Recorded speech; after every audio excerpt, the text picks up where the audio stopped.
May the 9th, 2022. As you're looking at this week's current drought map for the U.S., and this map indicates, via the color scheme that you see on the right, the intensity of drought. The darkest red areas are called D4, and that is exceptional drought. Then you go into red is extreme drought.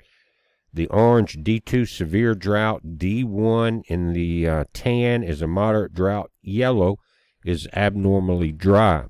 You can see that extends now into our area in Mississippi. Now, there's a couple of reasons I'm going here. One is that we're already seeing Lake Mead, Lake Powell, Lake Shasta at extremely low levels. Now, we talked about this last year. Remember when they were talking about 40 million people down in Phoenix and Vegas and some of those areas being cut off from not only water but power?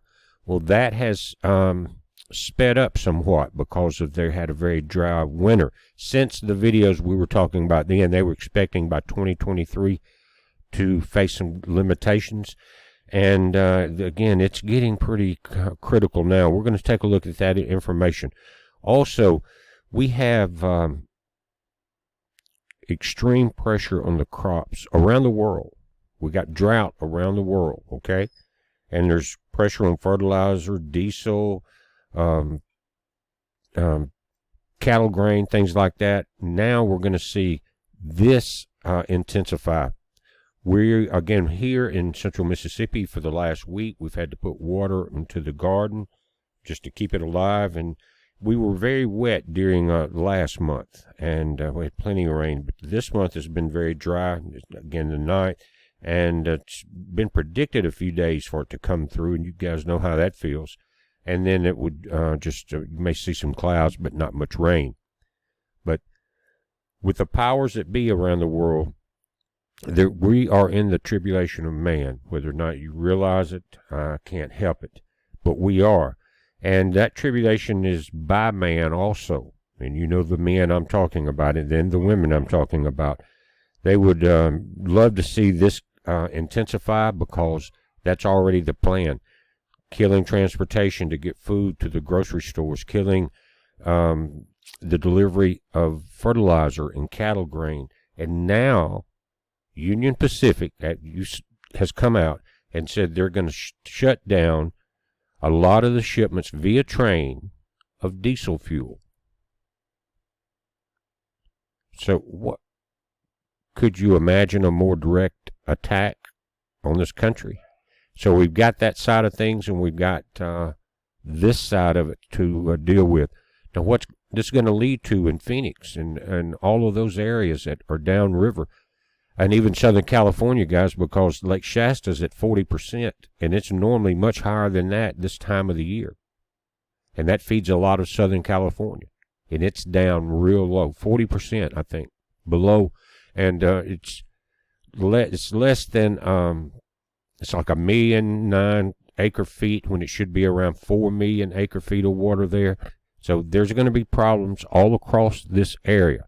Now, if you'll look at droughtmonitor.unl.edu, you'll find this, and it comes out every Thursday. The information is turned in, as you can see by the dates up there, on Tuesdays from around the nation. They put it into a map, and that's released on Thursdays. That's why you see it. May 3rd was when the data was collected. Then Thursday, May 5th, they had time to put this together. So watch for more areas that you see in the white now start turning into abnormally dry, moderate drought conditions also. So that's going to affect a tremendous amount of crops. People talk about the Midwest, but Louisiana, Arkansas, Mississippi, Alabama, Georgia, there's a lot of planting that goes on here too, guys. So we are looking at a situation of mass migration. Now, there's a lot of migration going along the southern border now, incoming. And without water and food, all of those folks and the folks that are already here are going to have to move east to survive. And it's coming very quickly. The pictures of Lake Mead and Lake Powell are scary.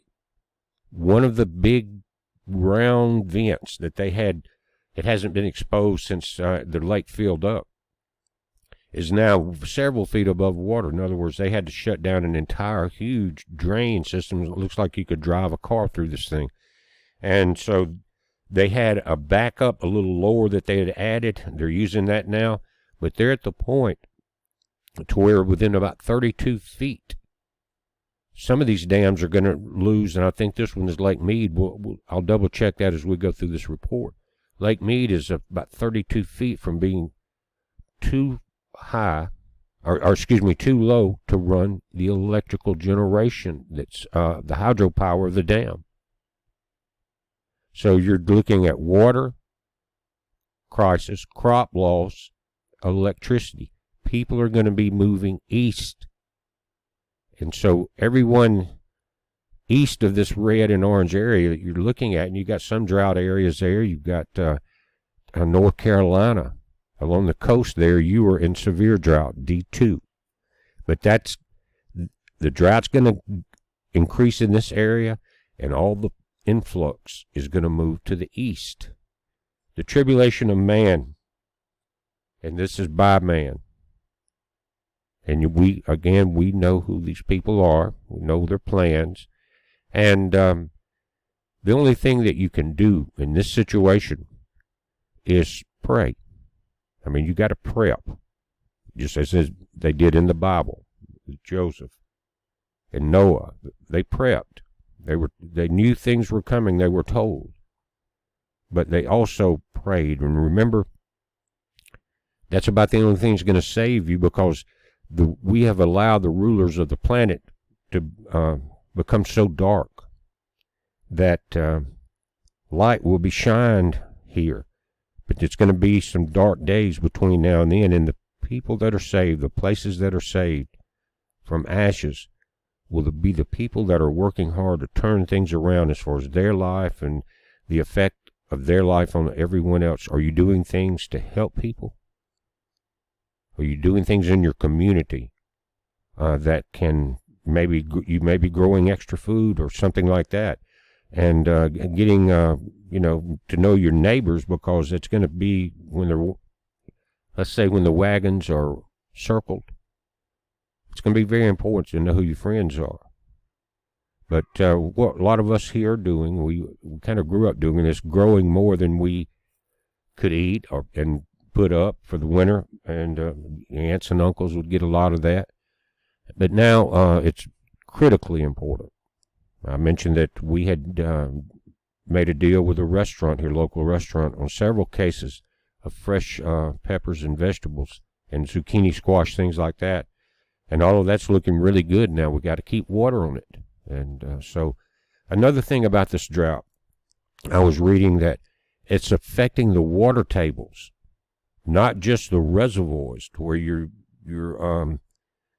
when they're getting water from a reservoir, if you're on a smaller river or a well system, you got a backup. But they're talking about groundwater now groundwater being affected by this drought. So a lot of us here in the South, there's a lot of water.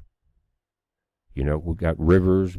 It's close to. We just got a lot of water, and that could even change, guys. Think about it. Here in the South, you can pretty much water your lawns, do whatever you need to, water your garden and everything. Each community has these big, deep wells, and you see the water tanks like all you see everywhere across the nation. And there's always been plenty, but when you start having this type of situation, the white areas could start getting rationed.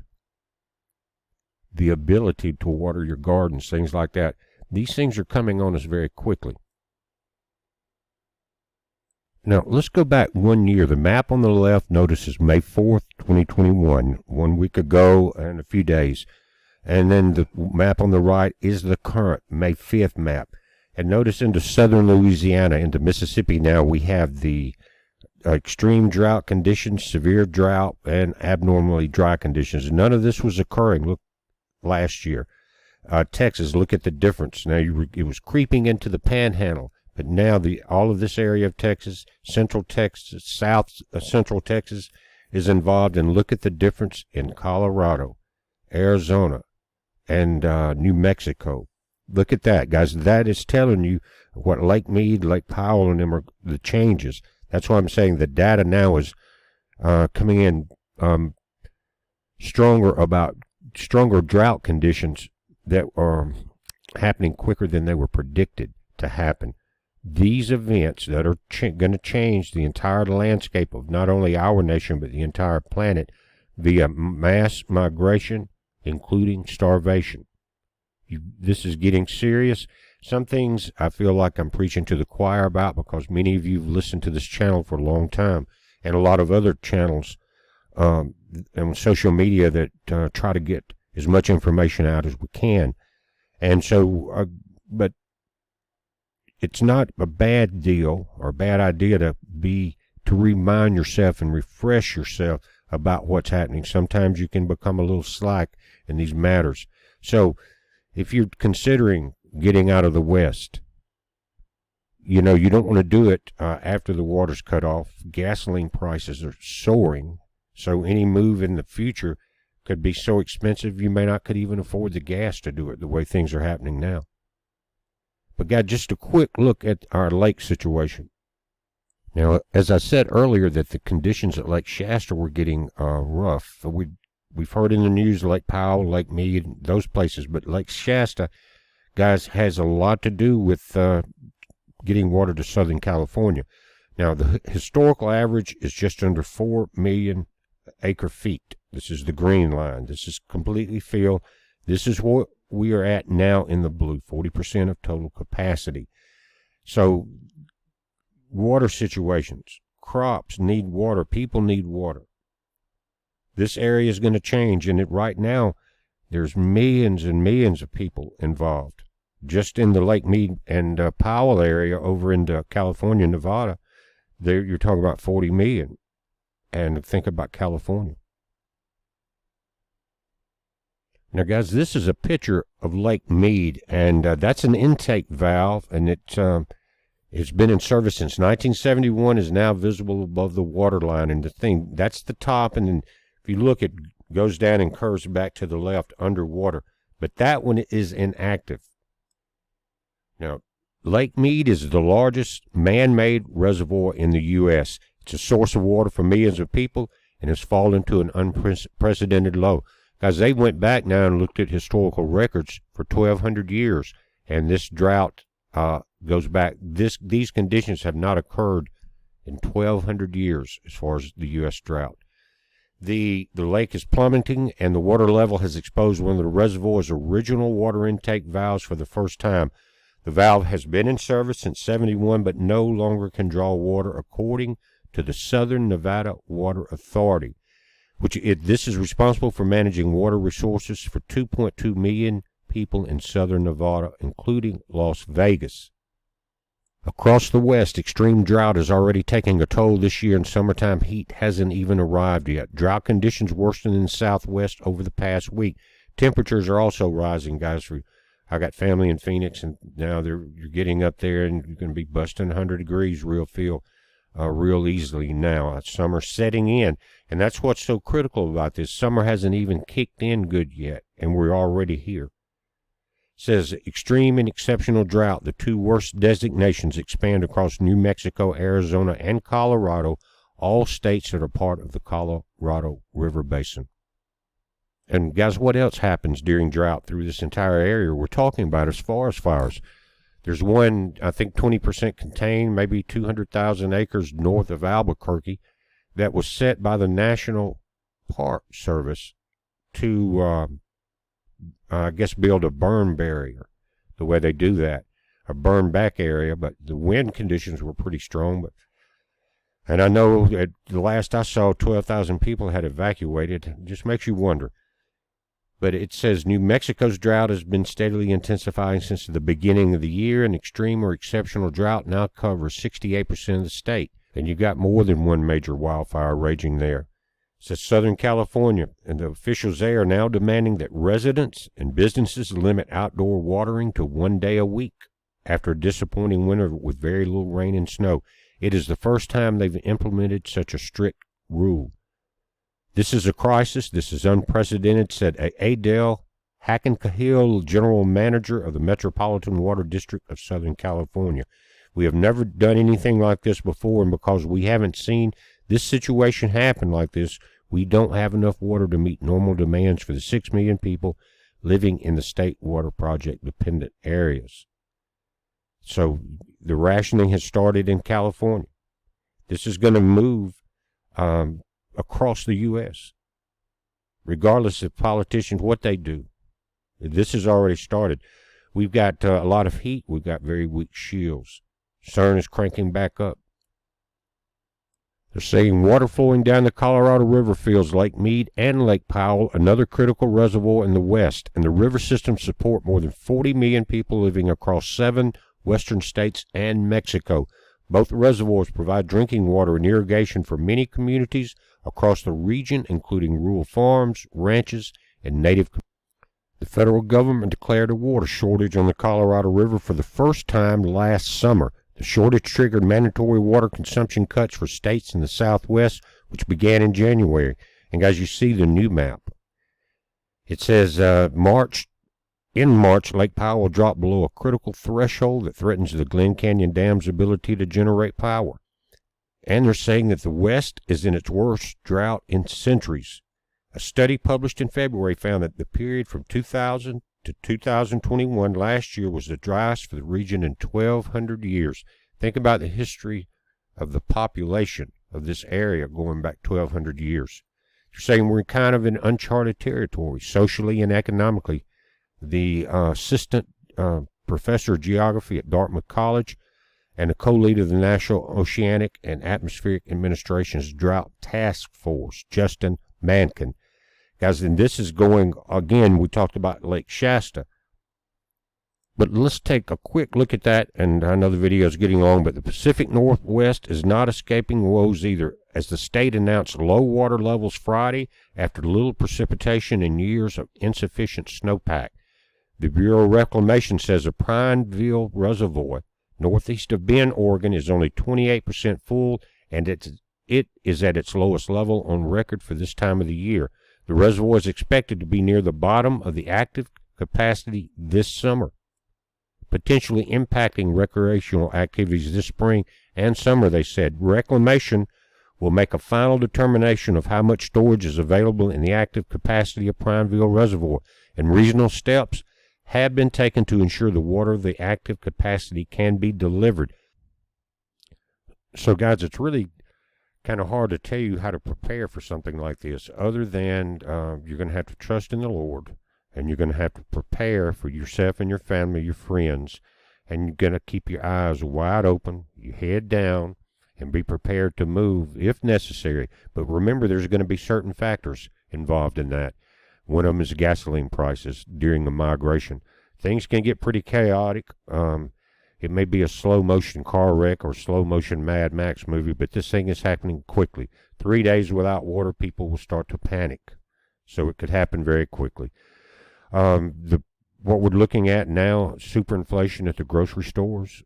Food products are getting scarcer. And again, all I can tell you is, I hate to keep talking about this, but every once in a while, especially with new information, people need to be woken up. We're watching it. You watch it, guys. It's a heads up. Be safe.